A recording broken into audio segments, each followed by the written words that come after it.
No, I mean, nothing major happened in the last week and a half, so I don't see why we should spend a ton of time on news. Showboat opened. Yeah. Didn't feel very major, did it? No.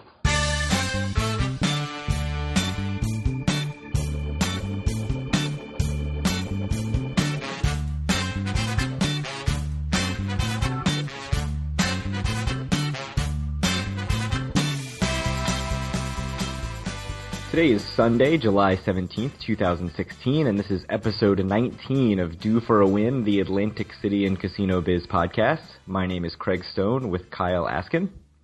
Howdy. So we have some news to plow through before we talk about some listener emails and Facebook posts that I think are far more interesting than any of the news that has happened since we last came to you with a podcast. So the first thing is that there's a Fairleigh Dickinson poll that contradicts pretty heavily the most recent poll we talked about. So, I think last time we talked, there was a poll that said 42% in favor and 42% opposed or something like that. Really similar, basically a dead heat. And that was from Monmouth University. And then now we have a poll from Fairleigh Dickinson that says 57% are opposed and 35% are in favor. So, from basically no gap to a huge gap, 22% is just an enormous gap. And I think this is a Brian Ianieri article in the Press of Atlantic City, and his lead was something like, it's just not in the cards. It's not in the cards is the lead, basically saying, pronouncing this thing dead, which I think is probably premature, but... they have some interests themselves in this, I'd say. The Press of Atlantic City, or Atlantic City in general. Sure. So, I don't really have too much to say about this. I think the polls are going to be much more interesting, sort of, say, 3 months from now, like a month out from Election Day. Polls at this point don't mean a whole lot, especially in something like this, I think, where people's minds can be changed a bit more easily than they can about some other stuff. So... a lot has happened, but it's a huge difference. So, is it just a polling thing? Like, the polls are just who they happen to catch? They should be sort of safeguarded for that, and that shouldn't really happen. That's the science behind polling. It's probably a little column A and a little column B. something, I read 538, which is a famous political polling kind of website, quite frequently, and they talk a lot about polling science and why polls can be different. But I'd say for this one, it could be that people's minds have changed somewhat, and it's probably that both of the polls were a bit too extreme, and maybe the truth is somewhere in between. So I'd say it's a little bit of both. Yeah, I think that's probably a good enough summary. So, we'll see what happens when the next poll comes out in a month or two or whenever. Yeah, and certainly if you're in the against camp, 57 to 35 is much more appealing than than the dead heat that we last talked about. But that is a blowout. So we'll see what happens. I'm not going to go as far as the writer for the Press of Atlantic City and say it's not in the cards, it's a done deal, but it seems promising. Right. Well, it sounds like, according to you, advertising hasn't even really started yet. So yeah, no, still nothing. We'll see if that changes anything. Right. Yeah, that'll be a sway. And there has been some talk about, where the millions of dollars are going to come from, and you can expect to see a bunch of money pumped into this thing, but until any of that really happens, it's not really worth talking about.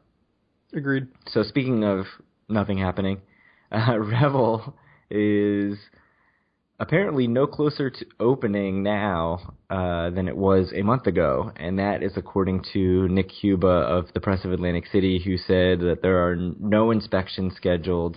They had some inspections scheduled for June 21st, but Glenn Straub didn't have the proper paperwork filed. One of the quotes from what Nick Cuba wrote in the article was that Straub said attorneys and professionals for Polo North are in the process of addressing the paperwork issues and hopes to have the facility opened by the end of July, which it is now late. It's mid-July, and it's mid-July. Getting to late July.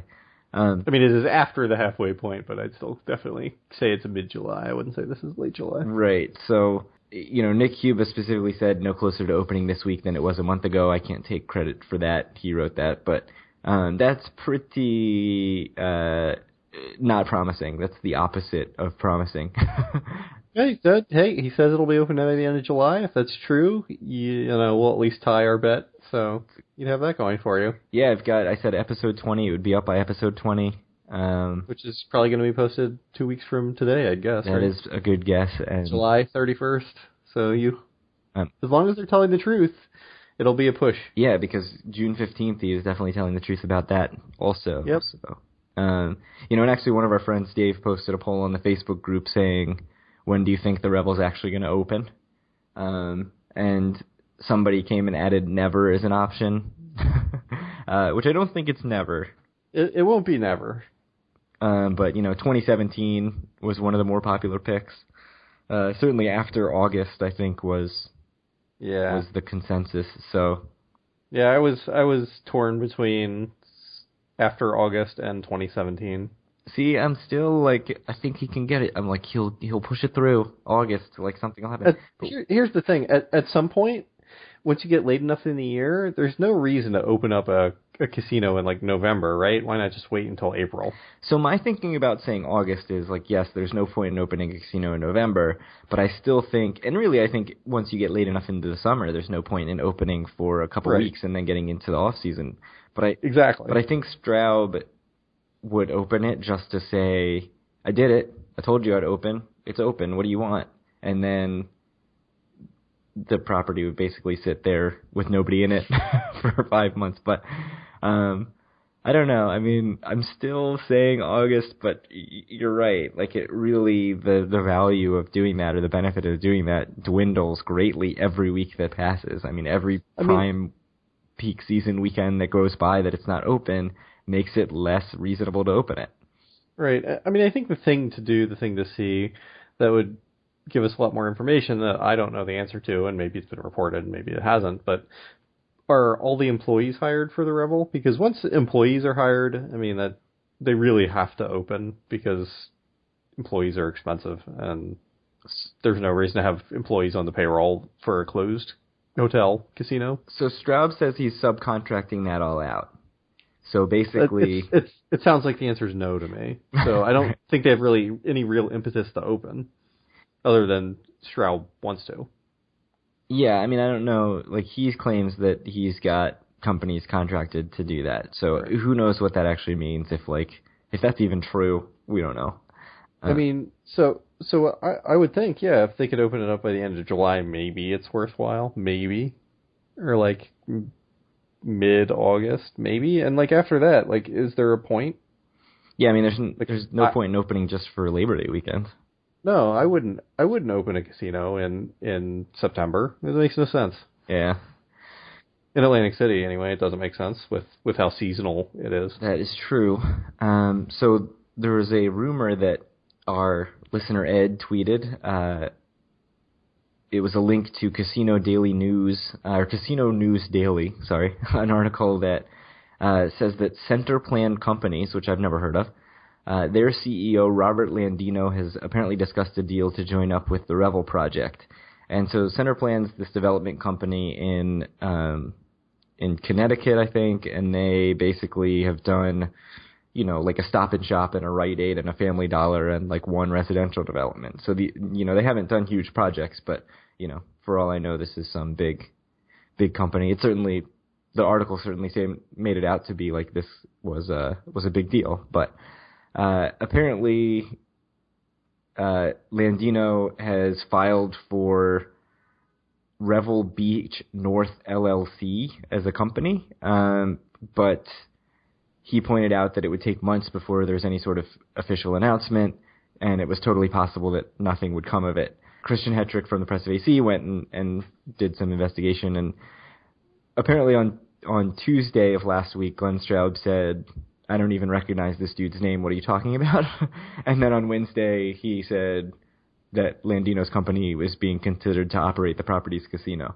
So, after this article came out and this rumor came out, Straub totally changed his tune and was like, oh, yeah, fine. There's enough sort of smoke here that I have to acknowledge it. So certainly no deal has been reached. Straub said, "We are going to talk to Boyd," meaning Boyd Gaming, "the Hard Rocks of the world. All these guys have taken a look at things, and they just can't seem to put a deal in front of us that makes sense." So, I saw that, and I don't know what your take on that is, but, no kidding, they haven't put a deal in front of you that makes sense. I mean, the more I hear about it, the less it sounds like anyone knows what's going on. And I understand that he was going to open the hotel before he did anything with the casino and all that, but it just sounds like nothing's been set in stone. And, what Glenn Straub seems to do is he's going to wait for the right deal to come along, and he's not going to rush into anything just to rush into it. And I'm sure that when something gets signed, it's going to be a good deal for him. But for my hope that there's a casino open in Revel anytime soon, this doesn't seem promising to me. And if you're Boyd Gaming or Hard Rock, why would you give in to Revel that is so far only known as a failure, basically? Like this, wouldn't you want to move in on sort of a trial period, or wouldn't you feel like you sort of are totally dictating the terms here because it hasn't made any money and, so far it hasn't even been able to open on time? Like there's been very little that's gone right at that property, whether it's Straub or otherwise. And if you're a big name operator like Hard Rock or Boyd, that's a risk, right? And if you're going in and you're going to give Straub some big contract, why would you do that if you're not sure what you're going to get? Like you have a good name. It doesn't really make any sense to me. So I'm kind of confused about those names that he threw out. And it probably is totally meaningless. It's probably just nothing. Like he just threw those names out because they're the big names. Yeah, I mean, we'll see. I mean, there's some number where it makes sense for a big casino operator to come in. I mean, we know that Hard Rock has been interested in this property in the past. I mean, they actually, at least the sort of West Coast branch of Hard Rock, was actually under contract to buy it before it fell apart because of the power deal. But, I mean, they obviously have wanted it. So there's some number that's going to make sense for both sides. And I'm sure that there will be a casino open there at some point, but who knows when. Yeah, I guess my question is sort of, is it going to make sense for a big operator like that? Like, is that number that makes sense for both sides? Will a big operator that has a big name kind of say, that's too much for us, we want... I don't even know how these deals work, Are they giving a cut to Straub? Are they paying Straub sort of like a lease deal? I don't even know. No, I'm not sure. But, giving a significant amount to Straub, you'd think that somebody who's not a big player in the industry would have more to gain from moving in and sort of making it a success, whereas somebody sure, like but Boyd, they'd have more at risk too, right? I mean, if it doesn't work, which, there's a reasonable chance it doesn't work, then a small company's probably out of business. That is true. Yeah, So, Boyd and Hard Rock can certainly go in, and if right. it flops in a year, they say, well, we're out of here. Right, I mean, it's kind of, for me, I see the Revel as a high-risk, high-reward kind of property, and, there's pros and cons to a small company versus a big company sort of taking that on. Yeah. Well, we'll see where this goes. Still no name for the Revel, still no casino operator named. It seems like, he said he was going to name the casino operator on whatever that was, Friday, June 17th, I think, and now it seems like he wasn't even close to naming one. So that's something to keep in mind. So moving along to other news that is probably also not terribly good, is that Marty Small, the city council president, has suggested a $10 fee on hotel rooms that would actually go to the city. So right now there's a 9% luxury tax on top of the sales tax that goes to the state. There's a $5 occupancy fee that also goes to the state. And so this is saying, let's add another $10 that goes to the city and that will help them balance their budget. They are going to go, the council has said now that they're going to go push this to the state and try to get this approved.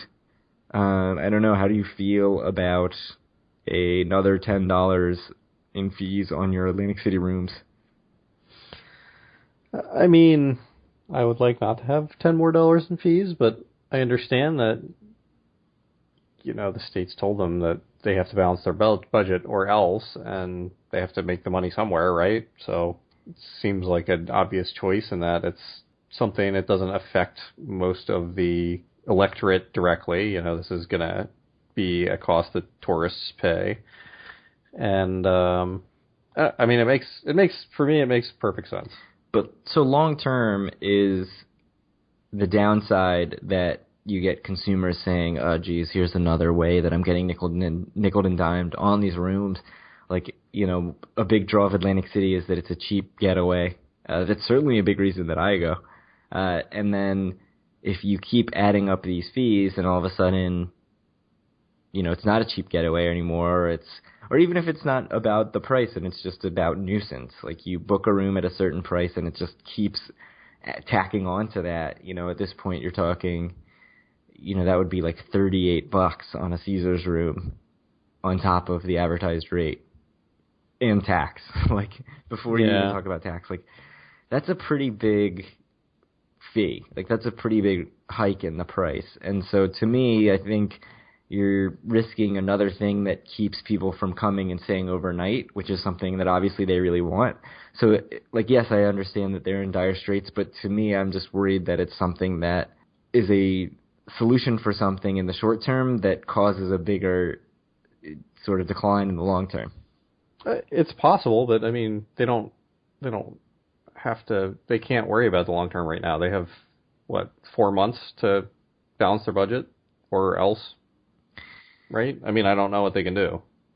Yeah, I mean, it's kind of a tough position to be in, and I'm not a economist or anything. Certainly there are studies done about austerity and its long-term impacts, and sometimes it's not great, but I'm not going to come up here and say I have all sorts of data to back that up. But as a consumer, it is frustrating. Like, it's $10 isn't going to stop me from going to Atlantic City, but it's another nuisance. It sucks 100%. I mean, I don't want to pay $10 more a night on my hotel room, or I don't know if it's $10 a night or $10 a trip, but probably $10 a night. I would assume. And yeah, I mean, it's not going to be good for consumers, but Atlantic City has to balance their budget. So another. I don't know, I'm not mad at them or whatever. I think it's a reasonable decision to make given what their choices are. So I'm assuming the casinos are going to fight this.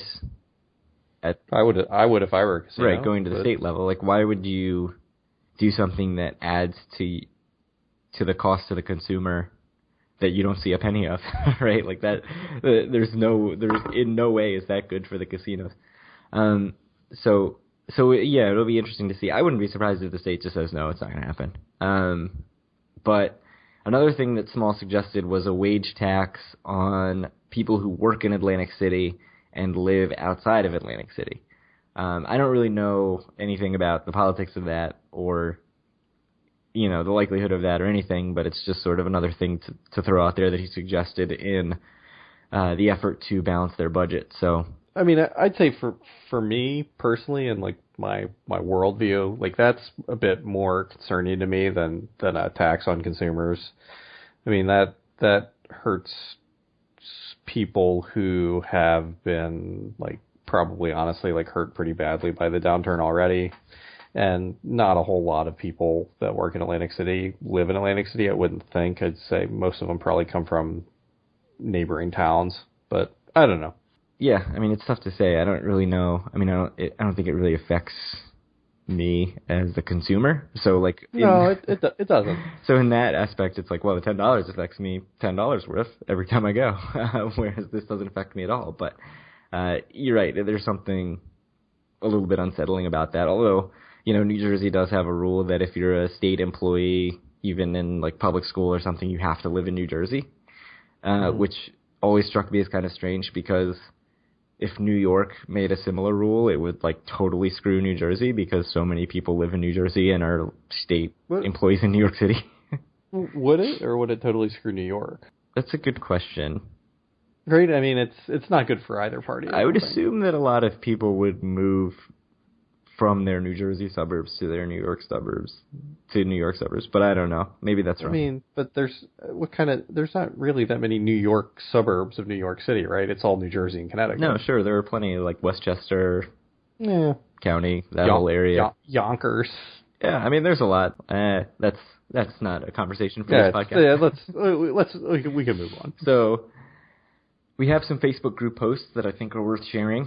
Specifically, that the Showboat is open, and we joked about this a little bit before the show, basically saying that should have been a much bigger deal than it was, except that a couple of users came and posted pictures of the inside of the Showboat, and we were very thankful for that. I mean, it was great to see what it looked like and to get an idea of just what they did to the place before opening it. And I don't know what you think, but it seems like the answer is very little. I mean, basically they put up a barrier around the casino floor, and then nothing else. Like, they didn't even take down any of the signs that say, House of Blues Casino. They just are up and dark, and you have to walk by them because that's the entrance by the boardwalk. And then if you're in the corridors, it's like one side of you is the wall, is this temporary wall to where the casino would be, and there's kind of not much else going on. Like, there's one restaurant open, there's a bar open, and that's pretty much it, and then rooms. So, it looked, in my opinion, pretty sad. Right. I mean, we talked a bit about it last week, but yeah, I mean, there's just, right now, I would say there's no reason to go to Showboat. Yeah. So you should just pretend in your brain that it's still closed. And by all accounts, Bart Blatstein has big plans for it. And, maybe one day it'll be something cool. Maybe if not for me and Craig, but, I think there's going to be a lot of clubs there and things like that. And hopefully he turns it around, but there's no reason to go to Showboat right now. Yeah, I mean, for me, I definitely want to thank Keith and Mel for coming and posting the pictures on the Facebook group. Like, we definitely were excited to see them, and then maybe disappointed at what they showed us. But to me, I think the disconcerting thing is that, Blatstein bought the pier shops at Caesars and had all these big promises about what was going to happen, and then there was sort of this feeling that, at least in my mind when I went, that he just sort of stapled parts of different places together. Like, it was almost like he just took whatever cheap signage he could get and was like, oh, well, now this is the tag bar, and like even that Irish pub that we talked about, like, same kind of thing. Like, oh, well, the sign was available, so let's make this the Irish pub, is kind of how it felt like it was. And then, the Riviera Beer Garden, like, has the sign from the closed Riviera in Vegas, which sounds cool, but maybe it's just because they were able to get a big neon sign for cheap. And then now you've got Showboat, where basically they've opened and done almost nothing to it seems like. So I don't really know much about the rooms. I haven't heard anything about if they're updated. The site claims that they're updated, but I haven't heard anything about if they're actually really changed at all. So kind of disappointing to see the common areas. I'd be interested to hear about the rooms, but I'm certainly glad I did not book that room when it was $101. Right.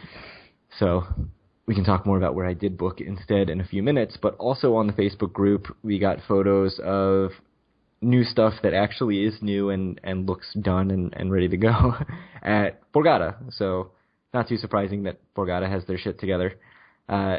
Their marketplace, their beer garden, and their outdoor pool are all open. Ed, who we've already mentioned, I think, once in the podcast, came on and posted on the Facebook group pictures of all of those things. So we got to see the marketplace with their sort of replaced storefronts. The Ben & Jerry's managed to stick it out, so there is still a Ben & Jerry's if you were just dying for that ice cream.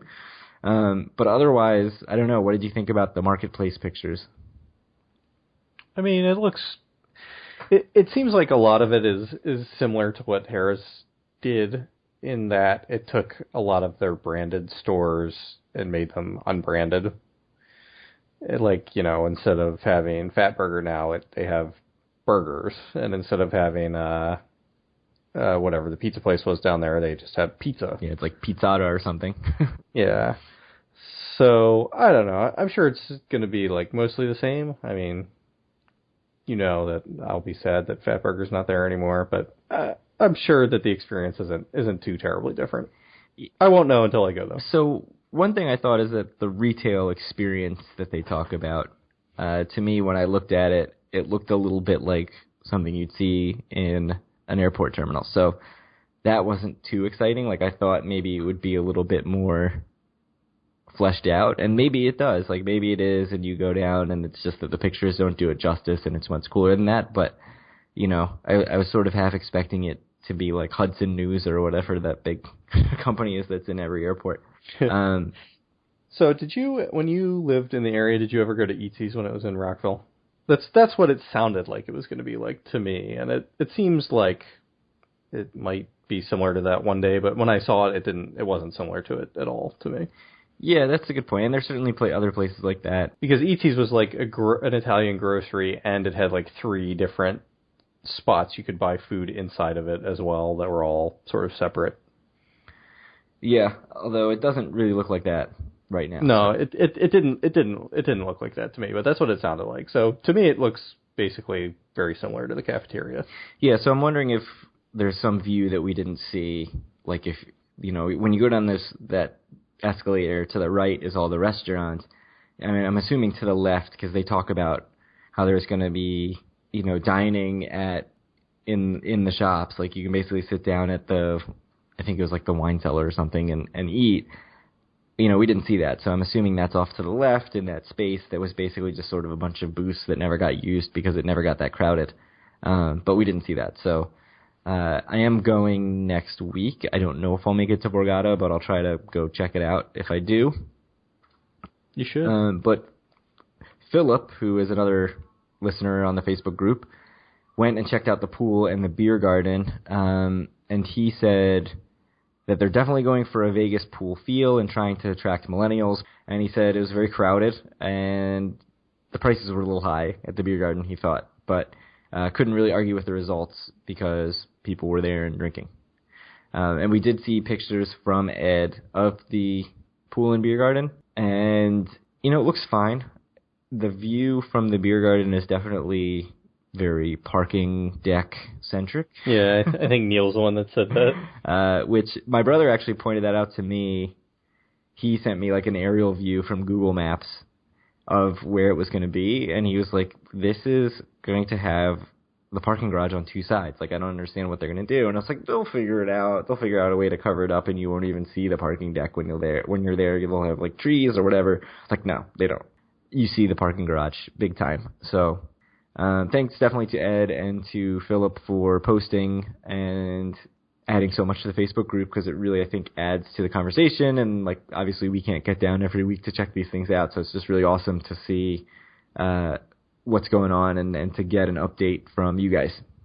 Yeah, it's been awesome to see all the pictures that have been posted of, you know, things like the Borgata Marketplace and the beer garden and the Showboat. It's been really cool. You know, within a few days of these things opening, we had pictures and we had updates from people who were there. So definitely go join the Facebook group, search Due for a Win in groups, and you can get all this awesome content from our listeners and Facebook group members. Yeah. So anyway, you're going to Atlantic City. Yeah, finally. I feel like it's been forever. Which was what, March our last trip was? No, it was in May, right? Yes, it was in May. It was after I finished my MBA Come on, program. Man. I don't know. Months, it's all the same. So I have booked a new Havana Tower room at the Trop for one night, July 24th. 1 week from tonight? Yes, 1 week from tonight. So you taking off the 25th? I am taking off the 25th. So we have babysitting. We hopefully do not have to rush back home on Monday and can actually sort of have most of a day down in Atlantic City. I ended up booking the Havana Tower room partly because I wasn't fast enough to act on a cheap rate at Caesars, and those rates went up by something like 3 times. I had a comped room at Harrah's for a really long time, and I just didn't book it because I had such a bad experience in Harrah's Harbor Tower the last time I stayed there, and I was like, I don't really want to do that again, especially if I'm going with my wife. So this is like our makeup trip because we were not make up like we were in a fight, but we were supposed to go for our anniversary in January, and then our dog was sick, and we had to cancel. And now we've rescheduled, and For July. So Because that's near January. So yeah, more than halfway to the next anniversary, and our dog is sick with the same sickness again now. But we are not. So you're telling me you're not going to go? No, we're not going to postpone it this time. He has medicine. He's going to deal. So, like I said, we ended up at Tropicana. I actually was really close to booking at Showboat because it was $101. And now you're so happy you didn't. Right, so I didn't book it, and the next day it went up to like $147 or something, and I was like, well, I mean, it's $148 to stay in one of the really renovated new rooms at Trop. $148, like after all taxes and everything. So was that much cheaper than all the Caesars rooms other than Harris? Yeah, and at this point it's cheaper even than Harris. So, Caesars is still something like $200 for me before taxes and everything. So on a Sunday night? Yeah, it's crazy. So it's possible that, I mean, I'm going to keep checking, obviously. So it's possible that Caesars comes in comped at some point or really cheap, and I'll change it. But I'm perfectly fine with staying at Trop. I never even checked with resorts, and I supposedly have a comp on Sundays, but I kind of felt like it wasn't the most romantic room. So, if I had booked at resorts, it would have been on sort of a hope and a prayer that the $20 trick worked, and I didn't really want to leave it to that. So it was worth the $150 or whatever to make sure I was in a newly renovated room in the Tropicana. Wow, my comps have basically dried up as well. At Caesars? Yeah. Yeah, so that's that peak season for you. Yeah, 127 is my cheapest, and that's at Bally's. Ooh, that's too much. Too much for Bally's. So yeah, I mean, we're probably going to go spend some time at the beach, talking about doing Budokan for dinner, which I'm jealous. You've urged me to do, and I've never done, but I know you weren't interested, but I mean, obviously, as it should be, you've said that your wife also loves Asian food, as do I, but her desires matter more than mine. Yes, which that's is understandable. Really especially after I hit a hand pay. Yeah, especially when you were buying dinner. Yeah. And then this is not at all about me. So Budokan it is. Right. We'll probably go to Continental for a drink ahead of time. And then probably like Teplitsky's, which is a restaurant, breakfast sort of coffee shop place at Chelsea that I've heard is good, although it seems like the reviews lately are not that great. But if anybody has any suggestions for something close to Trop for breakfast that is better than that, feel free to share it. But that's sort of what came up. It was either that or Country Kitchen, and Country Kitchen seems like kind of a dive. But that's pretty sweet. Yeah, that's the plan for now. I'm excited to get back to AC after a several month hiatus. Yeah. So just so you know, I'm gonna guess probably sometime in the next month or two, me and my wife will probably also go to Atlantic City. We've gotten the green light. I talked to my mom, so we'll have babysitting as well, and we'll probably go for one night as well at some point. Nice. Any clue where you're gonna stay? Wherever's cheap? Nope. Yeah, basically. Yeah. I mean, I think she really likes the Borgata, so we might try to stay there, but it's going to be expensive, especially if it's still August. So that is true. Resorts it is. Yeah, it won't be resorts either. That is not where we're going to stay. I will stay at resorts happily if I'm going by myself. But. So we recently got, well, not recently anymore, unfortunately. I think it was something like 5 or 6 weeks ago. Steve, who is a longtime listener and our first ever emailer, he has sort of had this ongoing internal debate about where his home base should be and trying to figure out where he's going to get the best comps for his play. So he's bounced now from, the Caesars Bally's complex to Golden Nugget, which he's tried, to now Tropicana. And I think he's got hosts now at all of those places at Caesars, Tropicana, and Golden Nugget. And so he sent a pretty good review of Trop. Basically said he loved it. He said the room was very clean. He felt like the technology was a little outdated, but he did like that it was really bright and vibrant, unlike Caesars.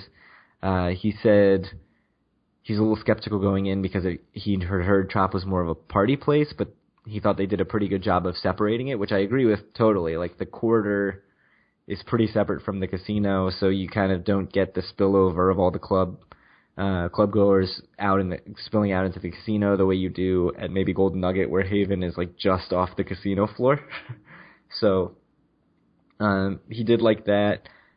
He said they gave him gold status with the same deal that you had, where it was temporary and you had to earn 3,000 credits in 3 months. Which actually led him to go back 2 weeks later to hit that mark.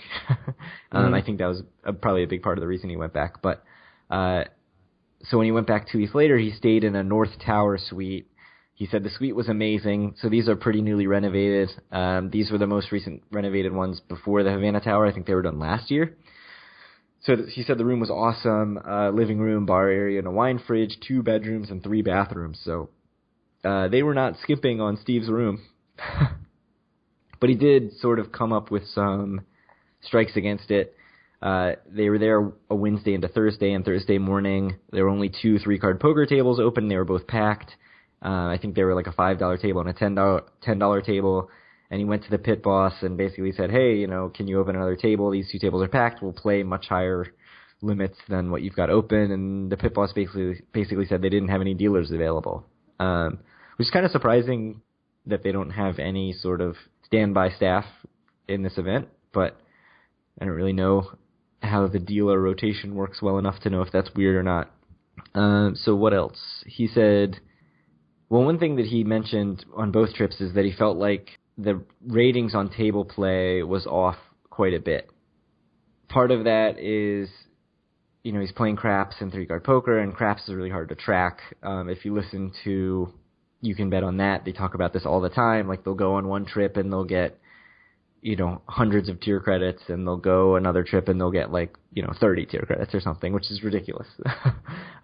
So, the science is very inexact. It kind of relies on people to go in and punch the numbers into the system, and they don't always do such a great job of that. So certainly he was nervous about that.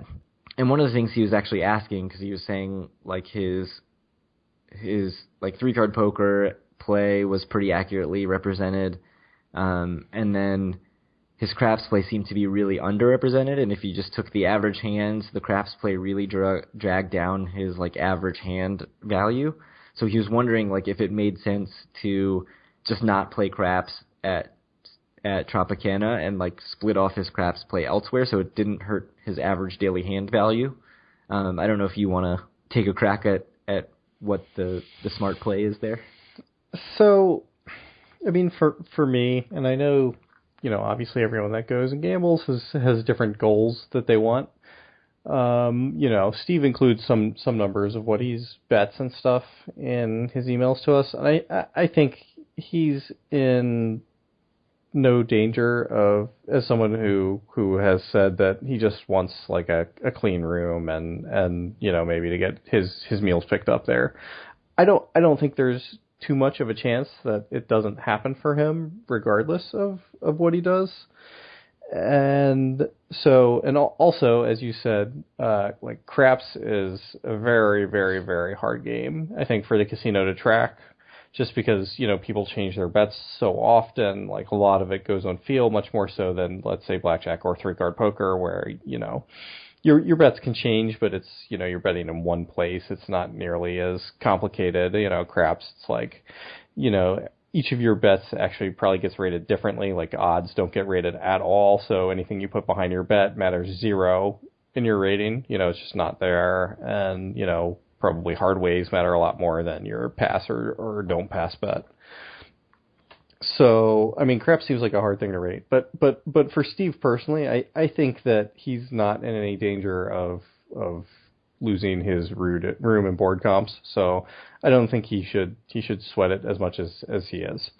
Well, I mean, getting specifically into the sort of math behind the average hand thing, for one thing, assuming that you did notice that consistently you were getting undervalued on your craps play, it still doesn't make sense, right, to split your play off to another casino because they're looking for your average daily theoretical. So they want to know how much you're probably going to lose in a day. It's not about it's not only your average per hand theoretical. Right. And yeah, you're right. And they're not going to say, like, well, you played 6 hours total in the casino, and your average hand bet over the course of all your games was X, like, they're going to split it off game by game, I'm assuming.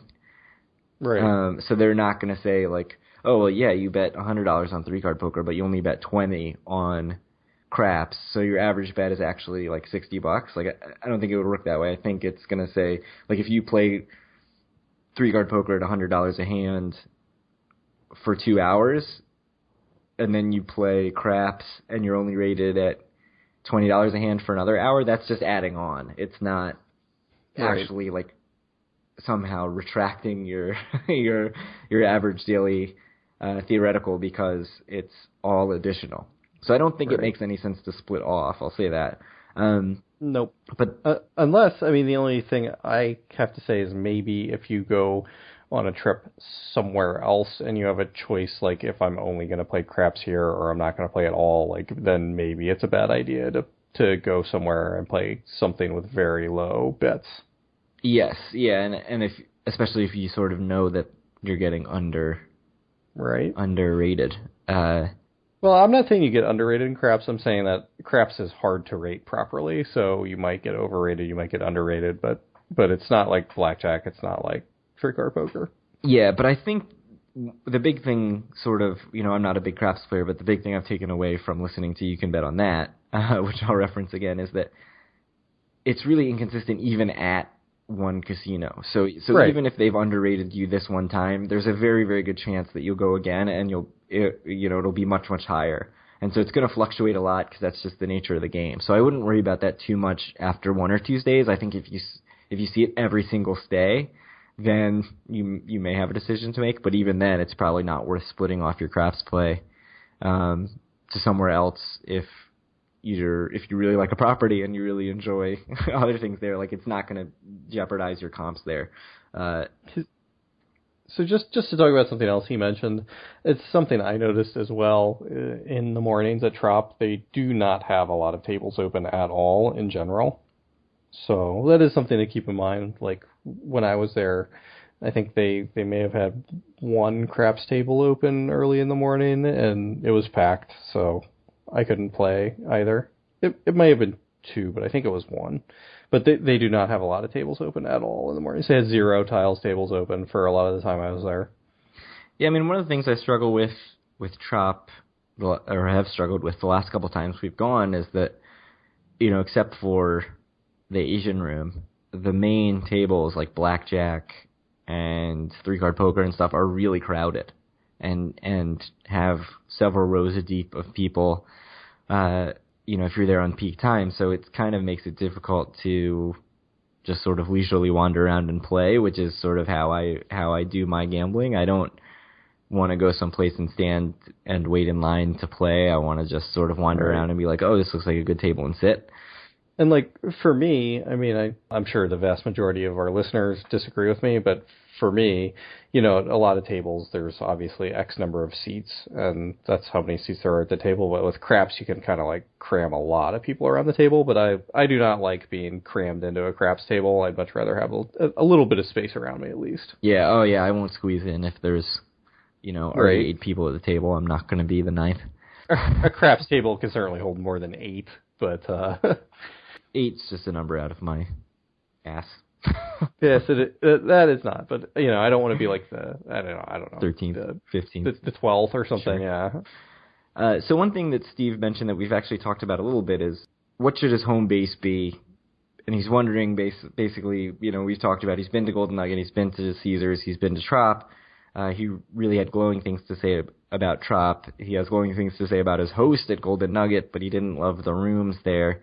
And then Caesars, of course, just kind of is very centrally located, is a big casino, always has a lot of tables open, so there's always that advantage. And one thing he said about Tropicana was that he was a little concerned that the host said he had to pay down his comp dollars, and then they'd talk about covering his future or his other meal expenses, and drinks, food and drinks. So he's a little worried about that, because he's kind of just wanted to be able to relax and say, like, I'm not going to have to worry about this, and not buy food and then wonder if they were going to pick it up and like have to go talk to his host about it. But to me, and maybe you can shed some light on this, although I don't know. It seems like as you go more, like if you pick a place and you start to go more, or even if you don't pick a place and you pick a couple and you're going to a couple of them frequently and they get more familiar with how you're betting, like I feel like that's just going to fall into line. And like right now they're probably sort of hedging a little bit because they don't want to be in a situation where they're like, yeah, sure, every time you come, like all your food's covered, and then you come and you don't gamble very much, and then they've got to have like a conversation or they've got to cut you off and make you mad. Whereas if you go consistently, then for one thing, you'll build up the comps, so you'll have the comp dollars anyway. But also I think it will make it more clear to them that you're there to gamble. I've seen certainly the levels that Steve said he gambles at. I can't imagine it would be that much of a problem, but. Right. Well, I mean, it's a lot of people have different stuff, and for Steve, it's important to him that for me, like, I don't care, like, I'll look at rates online, I'll go to the machine and see how many comp dollars I have, and then I'll figure that in. Like, he doesn't want to deal with that. He says he wants to call a person and get his room and board taken care of, and, like, that's what he wants to think about, and that's totally fine. But yeah, I agree. I think wherever he goes, as soon as he goes a couple times and things get a bit solidified in the system or get a bit solidified in his host's head of what kind of player he is, I don't think he's going to have too many problems anywhere. So I guess my question is, does he have to pick? Like, can he go to a couple or even 3 casinos and eventually get those comps? Or does he really need to narrow it down to 1? I mean, it depends on how much you go. I mean, I'd say that how often you go to Atlantic City is definitely part of the equation of, like, how generous they're going to be with you, but it's not as big a part as how much you play each time you go or whatever. So if you wanted to split it, I wouldn't go to, like, 3 different places if I were him, because it's hard to keep up good relationships, I think, with that many people. But 2, I don't think would be too much of a problem. It sounds like he still goes semi-frequently, so... Yeah, I mean, you do have to be twice as patient, though, then. because if you're going to Tropicana one trip and Caesars another trip, and then, it's just going to take twice as long to sort of build up that relationship. Whereas if you just say, okay, I'm doubling down on Trop, like, this is the place I want to go, and that's where you go every time, then, yeah, it's going to expedite the process for sure. As far as, advice on which one I'd pick if I were him, like, that's such a personal decision. I don't think I can. I mean, especially because I'm such a casino hopper and I feel like I get so much value out of bouncing from casino to casino. It's just so hard for me to say one. Yeah, I don't know. I feel like I can't in good conscience make a recommendation, which is probably not what he wants to hear, but it's just so tough. And really, it comes down to what you value more. For Steve, knowing what he values, I would say Borgata might be best for him, but I don't know. I mean, he should go a few times and maybe give it a try and make sure he's going to get the comps that he thinks he deserves there, because clearly it's the biggest property. It has sort of the highest rollers there, I think, anyway. So he may not be able to get everything he wants, but if I were him, I think he'd be the happiest there if he could get sort of treated the way he wants to get treated. Yeah, and that's a big if. I certainly don't know. If you want to add a 4th casino, Steve, to your list of places that you've tried, it's no. He said he went to Borgata, and I think he said he really liked it. Yeah, he definitely said he liked it. I don't know that he's really built a relationship there. Or No. He hasn't. But I think he talked to us about it a little bit. So when do you think the next time we should go is? Us two, you mean? Yeah, with friends or whatever. And with listeners who are also friends. That's a good question. Because Steve brought it up that he's like, yeah, you have to give me more notice than what we gave you, and what we gave all you guys last time. Yeah, that was some woefully short notice, but it's tough. I feel like we're both so out of commission until even into September. I mean, I'm traveling in August, I think, a couple weekends, and then again in September a couple weekends, so it's tough. I feel like it's the Rebel conversation. Like, of course we'd be able to get something in by September. Like, that's ridiculous. But, just thinking about my schedule, I feel like it might be difficult. But, I would certainly prefer not to wait until October to make that happen. Yeah, it's hard for me too. August, so I don't know if I told you, but my wife has like an assignment or what, has like a 4-week assignment with a different part of her office in August, so that's basically out of commission for me. September, I'm probably going out of the country for work for a week or so, probably in September. So I don't know, maybe like later in September or something. I have a feeling it's going to be October, and that really sucks. I mean, we can sort of see what our comp situation is, because my comps certainly open up much more as you get deeper into September. Yeah, once you get past Labor Day. Yeah, so. Oh well, I guess it was not a fruitful conversation. So long story short, we're never going to Atlantic City again. Yeah, basically. Bummer. I mean, it seems like I'm going obviously next weekend. You are probably planning another trip. Yeah, me and Megan are going to go. But no, we need to figure something out. So we'll start putting dates together and figure something out, and we'll give and we'll let all you guys know a bit earlier than we did last time, because everyone we ended up seeing just sort of happened to already have been going that weekend anyway that we chose. Yeah, so I would very much say probably not August. Yeah. So it's probably not going to be for another 7 or 8 weeks at least.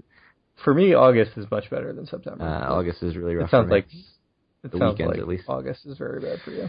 Yeah. Well, maybe we can do during the week sometime in August, but then we're not going to be able to meet up with people probably because they have lives. Yeah, I feel like people have emailed and I feel like I'm totally blowing them off, but it's just like August and September is so crappy on my calendar right now.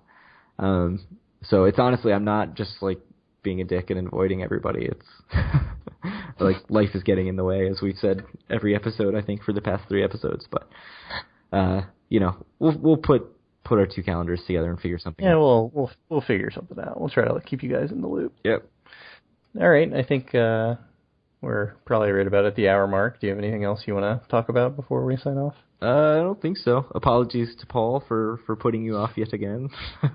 Sorry, Paul. Yeah, I can tell him in person that I'm sorry. He yeah, probably that's doesn't true. care. All right. Well, so thank you guys for listening to us as always. Thanks to everyone who has been talking and commenting and has joined the Facebook group. Like I said earlier, it's been really great to see the conversation and the pictures and the info that have come out of that. If you want to find out more about the Facebook group, you can join it at facebook.com/groups/doforawin. You can find us on the website at doforawin.com. Occasionally we'll post some content on there other than just the podcasts, but we haven't for a little while, so we have to get on that. You can find our podcast on iTunes, Stitcher, and Google Play. You can reach out to us, probably Craig, at doforawin on Twitter, or you can send your emails to Craig at doforawin@gmail.com.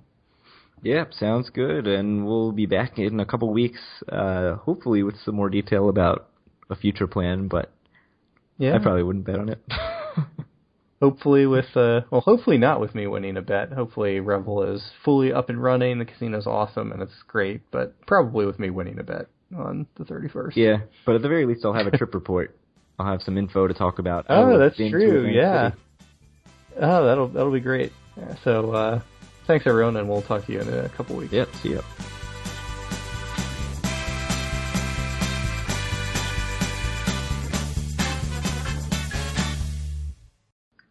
Oh, you see Mike C's Facebook posts? Uh-huh. Some good stuff about people using his food credit. Yeah, apparently it's common, according to people. It's kind of weird. It's weird that the employees at restaurants don't get free food there. Like, I worked at a restaurant and I got free food. I also liked Harrah's just removing furniture and being like, meh, you don't need a lamp.